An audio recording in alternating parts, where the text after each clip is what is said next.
Listo, muchísimas gracias. Buenas noches para todos, muchas gracias por la invitación. Les voy a hablar sobre una actualización en cirugía Fast Track en reemplazos articulares, teniendo en cuenta que creo que ahora más que nunca lo vamos a necesitar.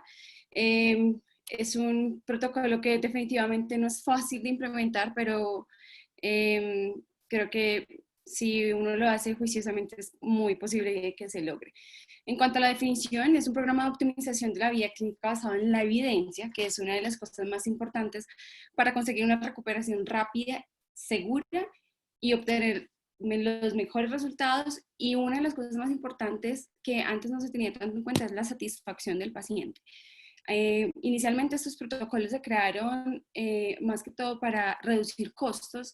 Sin embargo, ahora la idea es tener unas escalas de satisfacción en los pacientes, y es principalmente pues por eso. Y mucho más ahora lo que estamos tratando de hacer es que estos pacientes no, pues, o sea, disminuir la estancia hospitalaria teniendo en cuenta pues por el momento en el que estamos pasando. Entonces, ¿de qué se trata? La idea es que esto es debe ser una intervención multimodal, debemos tener un equipo multidisciplinario, y los dos pilares más importantes de este protocolo va a ser el manejo del dolor y la movilización precoz. Estas dos cosas son lo más importante, y para eso vamos a tener que tener una comunicación muy buena con todo el equipo de la clínica o hospital donde estemos trabajando, principalmente con los anestesiólogos. ¿Qué tan rápido es? O sea, ¿cómo se define? Cuando uno escucha protocolo fast track o recuperación rápida, uno se imagina que el paciente se va el mismo día. Puede ser, o sea, el paciente se puede ir el mismo día. En las clínicas hospitales donde tienen estos protocolos implementados desde hace tiempo y que ya tienen mucho más experiencia, estos pacientes se van el mismo día, incluso se van casi que en menos de 12 horas. Eh, a uno le parece de pronto un poco como increíble, pero esto pasa. Depende, como ya les dije, de la institución, no hay consenso en realidad de la definición de cuántos son los días. Puede ser incluso hasta 4 días, porque todos sabemos que los pacientes posoperatorios con reemplazos articulares se pueden quedar hasta casi 7 días en la clínica. El predictor más importante es la disposición final, o sea, el predictor más importante es la disposición final del alta que tenga el paciente. Entonces, si en un momento perioperatorio a este paciente le hemos dejado claro y se ha hecho y se ha dado muy buena información de que se le va a dar salida de una manera rápida, esto marca totalmente la diferencia, como lo vamos a ver en los diferentes estudios que les voy a mostrar. Entonces, uno se pregunta, ¿será que los pacientes que tienen una corta estancia de un día, estos pacientes van a reingresar mucho más que los demás pacientes? Pues no, hay diferentes estudios que han demostrado que pacientes que se les da salida el mismo día no tienen ninguna diferencia con los que se dan salida entre el segundo y el tercer día, como lo vemos en este primer estudio, se están preguntando si estos pacientes que tienen una estancia demasiado corta tienen más readmisiones y más complicaciones. Entonces, acá en este estudio se demostró que no es así. Lo otro es, ¿quiénes son los pacientes candidatos para uno decidir si lleva a este paciente o no, y si lo incluye en este protocolo? Entonces, pacientes en este estudio, en este segundo estudio, que fueron pacientes con reemplazo total de rodilla, que encontraron que por lo general las mujeres, o sea, el género femenino, son los que se quedan más de un día. Además de eso, hasta 3 y hasta 4 en la clasificación pues, de anestesiología, pacientes que tengan otras comorbilidades, y especialmente en los reemplazos de rodilla, pacientes que hayan tenido un reemplazo de rodilla contralateral. Sin embargo, en estudios que vamos a ver más adelante, vemos que si este paciente ha tenido un reemplazo exitoso, esto va a ser un buen predictor para uno saber que este paciente se va a ir el mismo día o al segundo día. Lo más importante que descubrieron acá es que si el paciente no deambula el primer día, este es uno de los factores que uno más debe tener en cuenta para saber que este paciente por lo menos no se va a ir ni el primer ni el segundo día. Entonces, esto viene por etapas. Esto no es que uno un día dijo, no, vamos a hacer protocolo fast track y ya fue. como ya les dije anteriormente, no es tan fácil. Entonces, por lo general son 4 etapas o 4 fases. La primera etapa es admitir cuántos son los días que se están quedando en nuestros pacientes, pues donde estemos haciendo los reemplazos articulares. Posteriormente viene la etapa 2, que ya uno va disminuyendo esa estancia hospitalaria con mejorías clínicas, pero todo debe ser basado en la evidencia. En cuanto a la etapa 3, ya la estancia hospitalaria viene siendo 3 días, van a haber mejoras significativas y los esquemas de manejo del dolor en compañía con anestesiología, y una de las cosas más importantes que ya la nombré es la movilización precoz. En cuanto a la etapa 4, pues ya vienen los nuevos paradigmas, muy importante satisfacción del paciente, tratar de introducir las escalas de satisfacción, el control del dolor preoperatorio, que eso es una de las cosas pues, que anteriormente no se hacía, tener en cuenta nutrición, el estado cognitivo del paciente, social y cultural. Entonces, ¿cómo vamos a crear este protocolo? Lo primero que hay que hacer es escribir. Hay que escribir el protocolo porque es la única manera de poder compartirlo con todas las personas en las pues, donde vamos a trabajar, tratar de que todo el mundo esté enterado. Entonces, una de las cosas que más ha funcionado es la motivación y tener pacientes que sean entusiastas. ¿Qué quiere decir esto? Que los primeros pacientes que llevamos a cirugía con protocolo Fast Track, esos son los pacientes que nos van a ayudar a que el resto de pacientes, por decir, o sea, hagan lo mismo, en el sentido de que no estén como en el papel de enfermos como tal, porque esto suele suceder. Ya vamos a ver en algunos estudios que la personalidad del paciente influye muchísimo en que el paciente se pueda ir el mismo día o el segundo día.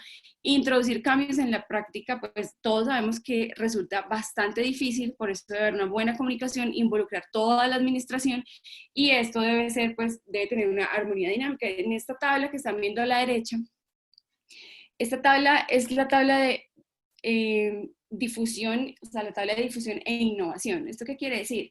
Es un modelo que clasifica a todos los usuarios cuando hay un cambio. Entonces, por lo general, los innovadores pues son muy poquitos, como ven, allí son más o menos el 2.5%. Posteriormente vienen como los que van copiando, los early adopters que van copiando a los innovadores, que es más o menos el 13.5%. Y luego vienen los que ya son como las personas que definitivamente adoptan un cambio cuando hay muchísima información, evidencia, entonces ya aceptan ese cambio. Finalmente están los que están aferrados pues a las cosas muy tradicionales y no van a aceptar ningún cambio a menos que se lo impongan. Entonces hay que tener en cuenta esto. ¿Para qué nos sirve esto? Debemos saber que esto es algo lento, no es algo que va a ocurrir de un momento a otro, en el sentido pues, de las personas que quieren implementar un protocolo Fast Track en su hospital o en la clínica pues, donde trabajen.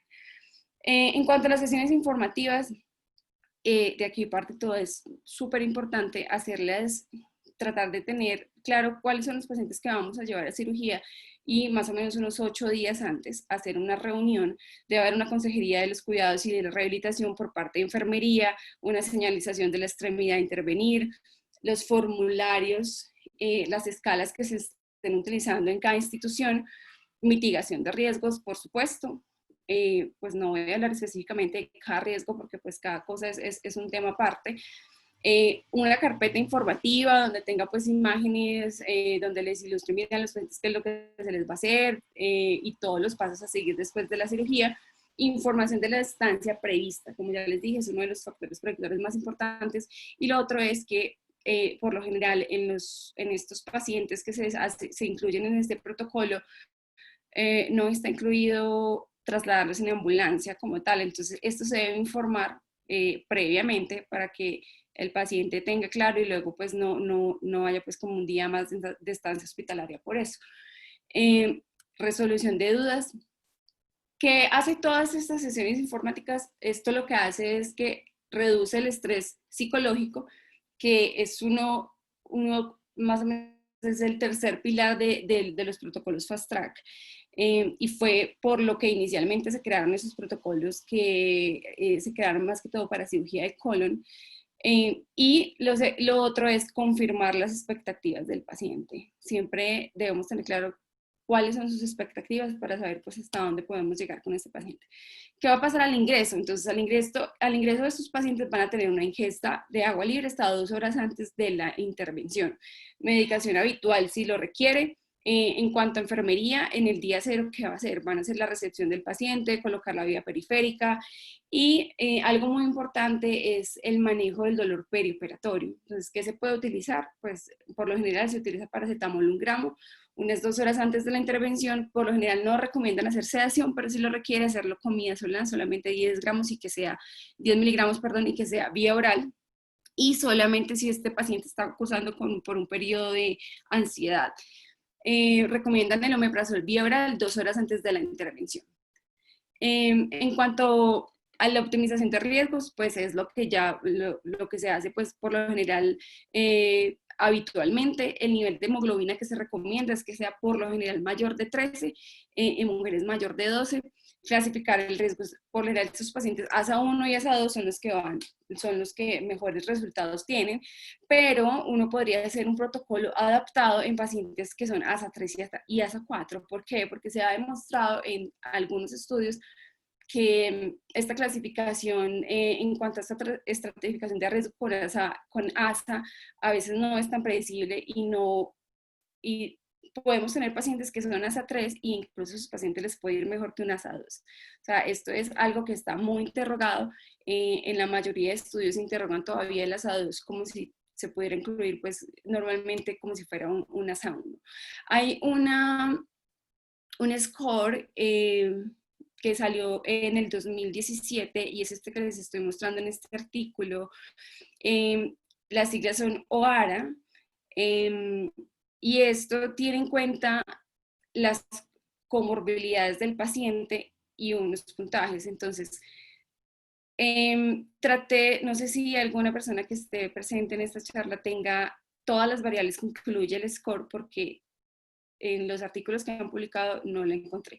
Creo que está en esa página que les puse ahí a la derecha, pero no la deja mostrar si uno no está inscrito, pero hay varias publicaciones en cuanto a esta escala y me parece interesante poder implementarla o saber más o menos de qué se trata, porque los resultados de estos 4 estudios que revisé tienen una ventaja con respecto a la clasificación de ASA. Entonces, pues estaba positiva, pues como para dejarles la inquietud. Entonces, ¿qué es lo que me va a parecer a mí? Que los pacientes tengan un éxito el mismo, o sea, para darles salida pues el mismo día. Entonces, en este estudio fueron 525 pacientes desde el 2013 al 2019. 277 pacientes se les hizo reemplazo total de rodilla, 158 único-compartimental y 90 se les llevó a reemplazo total de cadera. Lo que demostró que estos pacientes se podrían ir entre el primero y el segundo día es el dolor, que sea en la escala visual análoga, que sea menor a 5, que tenga el vendaje seco, ASA 1, ASA 2 interrogado. Artroplastia previa exitosa es uno de los factores que le podría decir a uno que este paciente se va a ir el mismo día. Género masculino, igual que en el estudio pasado, que los pacientes tengan una capacidad de traslado por sí mismos y lo más importante, estar de acuerdo con el alta al mismo día o al día siguiente. Factores asociados que uno debe tener en cuenta, pues, además de esto, las escalas de funcionalidad previas, previamente, pues, la escala visual análoga, como ya les dije, que sea ASA 1 inicialmente, y los predictores de no éxito para alta el mismo día serían que el paciente haya tenido un reemplazo previo, que no haya tenido pues, unos buenos resultados. Los reemplazos totales de rodilla, en la mayoría de estudios, se muestran como un factor o algo asociado que no vamos a lograr que ese paciente se vaya el mismo día. Entonces, esto debemos tenerlo en cuenta. Los reemplazos totales de rodilla, pues obviamente duelen más, más si es mujer, ASA 2 y ASA 3 también. Y en cuanto a las razones principales para el fracaso pues, del mismo día, en este estudio siguen siendo pues, las mismas. se notó que en cuanto a la hipotensión ortostática, esto ocurre más que todo en los pacientes que se les hace reemplazo total de la cadera, y se demostró que está como un factor individual definitivamente.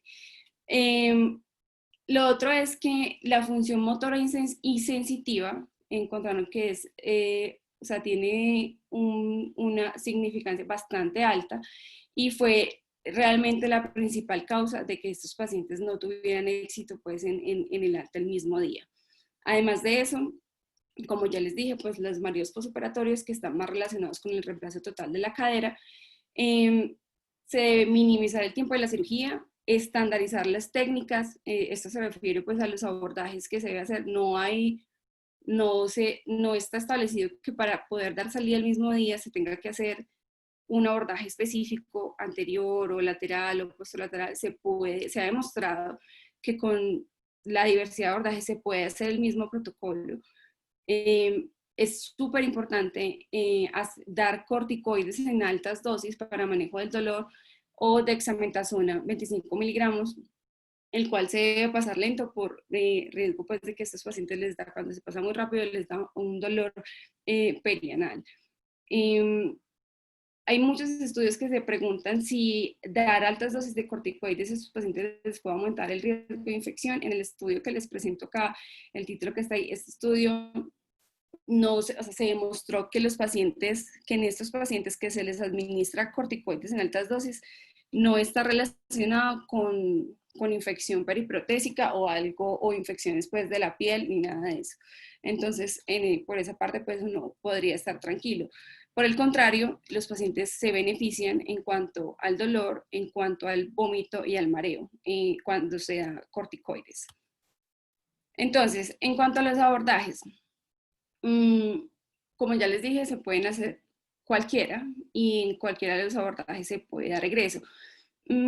Hay una ventaja, y esa ventaja se ha demostrado en varias publicaciones, y es que el abordaje directo anterior y o sea, los abordajes anteriores de pronto tienen una mejoría a corto plazo de la funcionalidad pues, en los primeros 3 meses. Entonces es una gran ventaja con respecto pues, al posterolateral o al posterior. Sin embargo, no es una contraindicación que el posterolateral o posterior pues, no se puedan ir entre el primero y segundo día. Lo que se recomienda es que si se hace posterolateral, pues, hacer la reinserción de la cápsula, hacer la reinserción de los rotadores externos. En cuanto a la anestesia, pues por supuesto esto pues lo define el anestesiólogo con el que estemos trabajando, pero se recomienda por lo general que sea una anestesia regional, o sea, una anestesia raquídea. En lo ideal, si queremos darle salida el mismo día, no debe tener catéter, o sea, nada de catéteres, no bloqueos. La administración de fluidos intraoperatorios se recomienda pues, que sean cristaloides de 2 a 5 milímetros por kilogramo hora. Los antibióticos son igual según el protocolo que se esté utilizando en cada institución, y definitivamente en todas las guías, en todas las publicaciones, en todos los protocolos no recomiendan los opioides. Y si definitivamente tenemos que darle opioides porque no tenemos más opciones y necesitamos algún rescate, la idea es que los opioides nos den por más de 3 días. O sea, definitivamente no los recomiendan. Esto pues aumenta la retención urinaria, se ha demostrado que aumentan los trastornos en cuanto a la depresión y trastornos de ansiedad. No recomiendan colocar sonda, para eso pues debemos tener una comunicación muy buena con el servicio de enfermería para que en caso de que el paciente necesite un cateterismo vesical pues intermitente, pues se tenga que hacer con tal de que no colocarle la sonda. Entonces, lo que les decía en cuanto a la anestesia general o la anestesia pues regional, en casi realmente en todos los estudios hay una gran ventaja de la anestesia regional. A veces hay pacientes que definitivamente se les tiene que hacer general, pero definitivamente estos pacientes en estos 2 estudios que les presento acá, en el primero se demostró que el hematocrito después del postoperatorio es más alto, hay menos transfusión, hay menos tasas de transfusión. En este estudio se demostró que el número de de unidades de glóbulos rojos en cuanto a generar anestesia regional no hubo una diferencia significativa, pero definitivamente sí hubo una estancia hospitalaria mucho más corta y hubo menos readmisiones en los pacientes que se les colocó anestesia regional. El otro estudio es un estudio pues, observacional prospectivo. En este estudio, pues miren, la muestra es bastante grande y también igual se demostró que las tasas de complicaciones definitivamente en anestesia regional viene siendo mucho menor. Y cuando los pacientes reciben anestesia general, estos pacientes por lo general terminan siendo trasladados a pues a un área de extensión de enfermería o lo que uno tenga pues preparado para dejar a este paciente hospitalizado. No necesariamente tiene que ser en el piso como tal. Hay lugares donde tienen sitios adecuados para dejarlos 1 o 2 días más, que pues que les llaman extensión pues de cirugía ambulatoria. En cuanto al ácido tranexámico, esto ya está muy claro desde hace mucho tiempo. Hay algunos controversias con respecto más que todo al ácido tranexámico local. Pues hay un estudio que salió hace muy poco, todos estos estudios más o menos son entre abril y marzo del 2020, donde demuestran que colocar ácido tranexámico tópico aumenta el dolor postoperatorio. Lo justifican porque aumenta un poco el hematoma en ese momento y estos pacientes en el segundo estudio que ven allí mostraron muchísimo más dolor en el área pues, quirúrgica. ¿Cómo hacerlo? Pues, o sea, hay muchas formas. Hay instituciones que lo hacen 1 gramo endovenoso 30 minutos antes, hay quienes lo hacen la mitad 20 minutos antes y la otra mitad después de la cirugía, y igual sigue, pues hay lugares donde lo hacen igual tópico. Pero pues hacerlo tópico todavía tiene mucha controversia al momento. En cuanto a la analgesia multimodal, entonces la idea es que esto pues sea precoz intraoperatoria, incluso pues como ya lo nombré perioperatoria. Entonces hay muchas opciones que tenemos. Entonces podemos inicialmente utilizar paracetamol, 1 gramo cada 8 horas de ketoprofeno, y si este paciente pues no mejora con esto, se le puede hacer simplemente un rescate. En cuanto a la premedicación, también podemos utilizar Celecoxib, aparte del paracetamol que ya lo nombré, y en el día 1, igual el paracetamol, el Celecoxib, y si este paciente pues tiene todavía un poco de dolor, le podemos agregar solo por 1 o 2 noches oxicodona 10 miligramos en dosis única. En el día 2, igual, Celecoxib más paracetamol, y luego de la cirugía hacemos el mismo esquema. Si estos pacientes con esto todavía continúan con dolor, uno de los medicamentos que se está utilizando mucho en estos protocolos es el gabapentin, entonces pues para tenerlo en cuenta. Y podemos utilizar dosis extras pues de Celecoxib en caso de que no mejore el dolor. Tener un protocolo pues de ahorro de sangre. La idea es que como ya les nombré anteriormente, la hemoglobina esté por encima de 13. Algunos protocolos están utilizando la eritropoyetina para estos pacientes, o incluso el hierro oral o intravenoso. En este caso, pues no se ha visto que sea estrictamente necesario, pero pues en pacientes que no queramos hacerle una transfusión como tal, se podría tratar de esta manera. No recomiendan utilizar el torniquete, hacer pues las anestesias locales con bupivacaína sin exceder las dosis tóxicas, y algunos protocolos recomiendan las grapas, pero en el momento la idea es que no se usen grapas, pues por lo que estamos tratando de que estos pacientes no tengan reingresos tan rápido a consulta para retirar esas grapas. Todo que sea absorbible es lo que se está recomendando ahora. Fisioterapia temprana, evitar completamente los opioides, evitar el rol del enfermo. Terapia física, la movilización debe ser antes de las primeras 4 horas de la cirugía. Para eso pues debemos de tener muy entrenado el equipo de fisioterapia, que después de, estar contabilizando el tiempo, porque si no se hace así, pues no se va a lograr una alta temprana. O sea, debe tener siempre antes de las 4 horas, las primeras 4 horas, este paciente debe estar haciendo terapia física. más o menos a las 8 horas el paciente ya se debe estar levantando y ya debe estar caminando.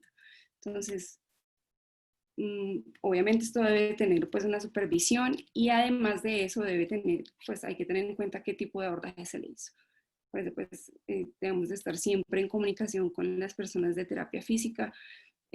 Las restricciones de movilidad también dependiendo del abordaje que se haya utilizado, si se utiliza el Harris modificado, o si se hizo el posterolateral, pues ya sabemos que hacer pues una flexión límite de 100 grados, evitar pues que este paciente haga rotaciones internas, pues lo que ya sabemos.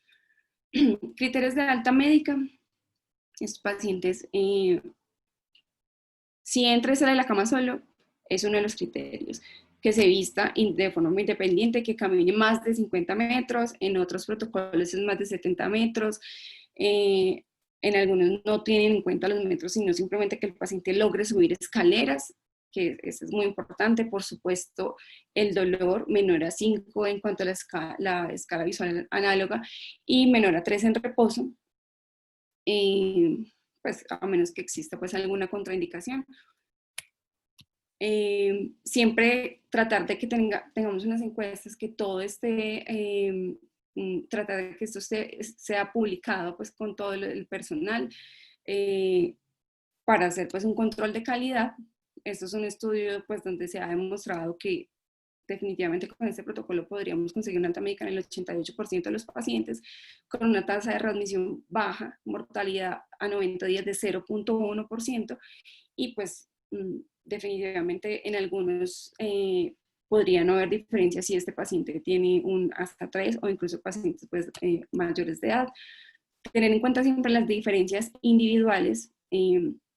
Hay grupos de pacientes que tienen una heterogeneidad en la recuperación temprana, tal cual como lo vemos en este estudio. En estos pacientes los dividieron en 3 grupos y los 3 grupos se comportaron totalmente diferente. En la curva pues que se ve, la primera curva que se ve en rojo fue como el grupo de recuperación lenta, y por lo general son pacientes mayores de 69 años, mujeres,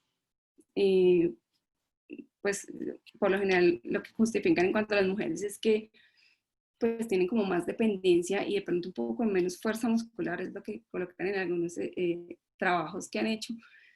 Reconocer este tipo de pacientes para hacer pues como un tratamiento individual o tratar de fortalecerlos a cada uno de una forma individual. Tenemos el paciente que es el paciente pues que está en función pues de gestión, el paciente que es optimista, y el papel de modesto. Por lo general, los pacientes que tienen el papel de modesto son los que menos satisfacción tienen. Entonces, siempre reconocer este tipo de personalidades en los pacientes para tener otras opciones de tratamiento, rehabilitación, consejería, apoyo emocional. Listo, acá les muestro este video. Es pues, con el permiso del doctor Delgado, que creo que nos está acompañando en esta charla. El doctor Delgado pues tiene una experiencia muy larga en protocolos Fast Track, pues precisamente estuvo, no sé, más de 20 años en España, ahora me corregirá, donde hacen bastantes sus protocolos. Este paciente fue operado en Cali, donde están haciendo este protocolo con muy buenos resultados. Acá tiene más o menos unas 5 horas después del reemplazo, y miren los movimientos del paciente. Cabe pues, anotar que el doctor hace un abordaje capsular anterior. Entonces, pues como les dije inicialmente, los trabajos han demostrado que en el postoperatorio inmediato, de pronto este abordaje tiene alguna ventaja sobre el posterolateral. Estos son otros casos, pues hay muchos casos. He tenido la oportunidad de estar en cirugía con el doctor en este tipo de protocolos. Estos pacientes también salida del mismo día en menos de 12 horas, con buenos resultados, sin complicaciones. Se le ve la cara un poco.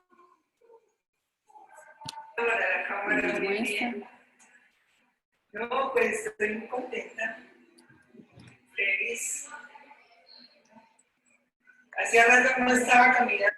Y pues esa es la actualización del protocolo. ¿Alguna pregunta? Doctora, muchísimas gracias por la presentación.